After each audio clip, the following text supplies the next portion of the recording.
اللہ کے پیغمبر حضرت یوسف علیہ السلام کو ایسی بے مثال خوبصورتی اور حسن عطا کی گئی تھی کہ تاریخ انسانی میں آج تک آپ کے حسن کی مثال دی جاتی ہے۔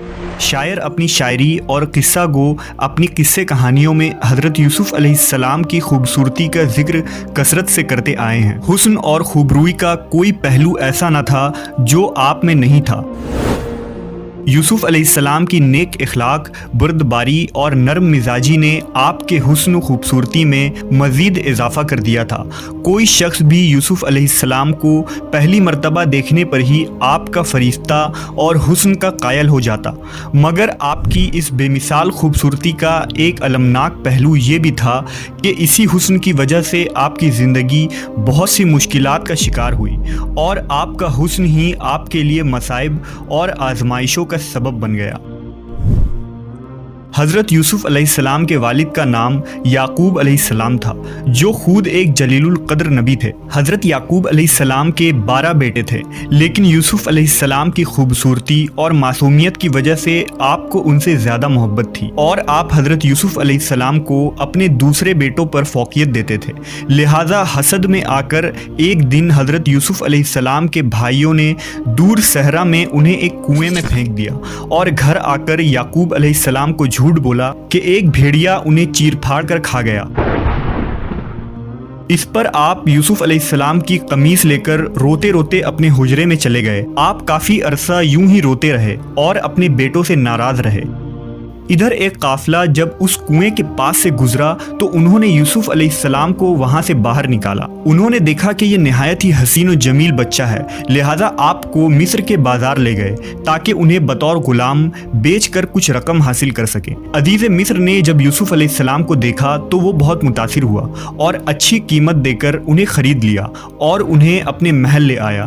اس نے اپنی بیوی سے کہا کہ اس غلام کو اچھی طرح پرورش کرو۔ روایتوں میں آتا ہے کہ عزیز مصر کا اصل نام عطفیر ابن روہیب تھا اور وہ مصر کا وزیر مملکت تھا اور اس کی بیوی کا نام زلیخا تھا۔ حضرت یوسف علیہ السلام عزیز مصر کے محل میں زلیخا کی نگرانی میں پلے بڑھے اور جوان ہوئے۔ جب آپ پر عالم شباب آیا تو خوبصورتی و حسن میں مزید اضافہ ہو گیا۔ عالم یہ تھا کہ جو کوئی بھی آپ کی پرنور چہرے کی طرف دیکھتا تو اس پر سے نظر ہٹانا مشکل ہو جاتا۔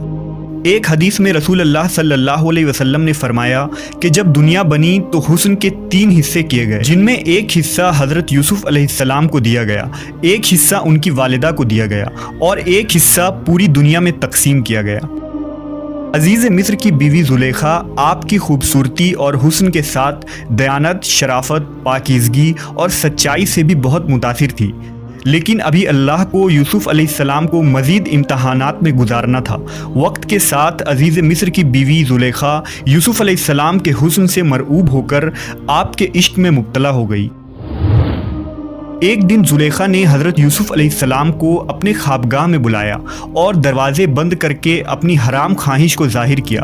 حضرت یوسف علیہ السلام نے اللہ کا نام لیا اور خوف کھاتے ہوئے دروازے کی جانب بھاگے۔ زلیخا انہیں پکڑنے کے لیے ان کے پیچھے دوڑی۔ ان کی قمیص کا پچھلا دامن اس کے ہاتھ میں آ گیا، جسے اس نے اپنی طرف کھینچا تو وہ پھٹ گیا۔ حضرت یوسف علیہ السلام باہر نکلے تو سامنے عزیز مصر کھڑا تھا، پیچھے زلیخا بھی باہر آ گئی۔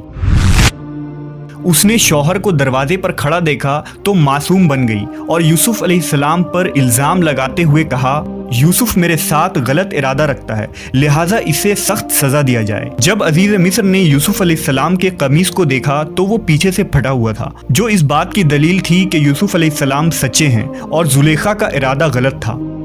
وہیں اللہ کی طرف سے ایک اور معجزہ سرزد ہو گیا اور محل میں موجود ایک دودھ پیتا ہوا شیرخوار بچہ اللہ کے حکم سے بول اٹھا اور اس نے گواہی دی کہ یوسف علیہ السلام پاک دامن اور سچے ہیں۔ یوں عزیز مصر کے سامنے سچائی واضح ہو گئی، لیکن اپنی بیوی کی بدنامی کے خاطر وہ خاموش ہو گیا اور بات کو رفع دفع کیا۔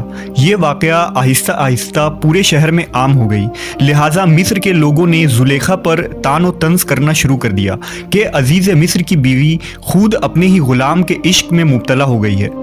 ان چرچوں سے تنگ آ کر زلیخا نے ایک بہت بڑی دعوت رکھی جس میں شہر کی معزز خواتین کو کھانے پر دعوت دی گئی۔ جب دعوت کا آغاز ہوا تو زلیخا نے تمام عورتوں کو ایک چھری اور پھل دے کر اسے کاٹنے کو کہا۔ جب وہ عورتیں پھل کاٹنے لگی تو عین اسی وقت زلیخا کے حکم سے یوسف علیہ السلام کو بلایا گیا۔ جیسے ہی ان عورتوں نے یوسف علیہ السلام کے حسن و جمال کو دیکھا تو مدہوش ہو گئیں اور پھل کی جگہ اپنی انگلیاں کاٹ لیں۔ لہٰذا اس کے ذریعہ زلیخا نے عورتوں کو سمجھانے کی کوشش کی کہ آخر وہ کیوں یوسف علیہ السلام کے عشق میں مبتلا ہے۔ آخر ایسے خوبرو جوان جسے دیکھ کر عورتیں اپنی انگلیاں کاٹ لیں، اس پر دل آ جانا کوئی حیرت کی بات نہیں ہے۔ اس واقعہ کے بعد ہر دن مصر کی کوئی نہ کوئی عورت یوسف علیہ السلام سے رابطے کی درخواست کرتی تھی، لہذا آپ علیہ السلام نے اللہ سے دعا کی کہ ان سے نجات مل جائے۔ آخر کار زلیخا کے لاکھ اصرار کرنے پر بھی یوسف علیہ السلام اس کی طرف مائل نہ ہوئے اور اس کی خواہش کو رد کرتے رہے، تو عزیز مصر اور زلیخا کے حکم سے آپ کو زندان میں قید کر دیا گیا۔ یوسف علیہ السلام کی اس دعا کا ذکر اللہ نے قرآن مجید میں بھی کیا ہے۔ یوسف علیہ السلام نے کہا، اے میرے پروردگار، جس کام کی طرف وہ مجھے بلا رہی ہے اس سے بہتر تو قید خانہ ہے۔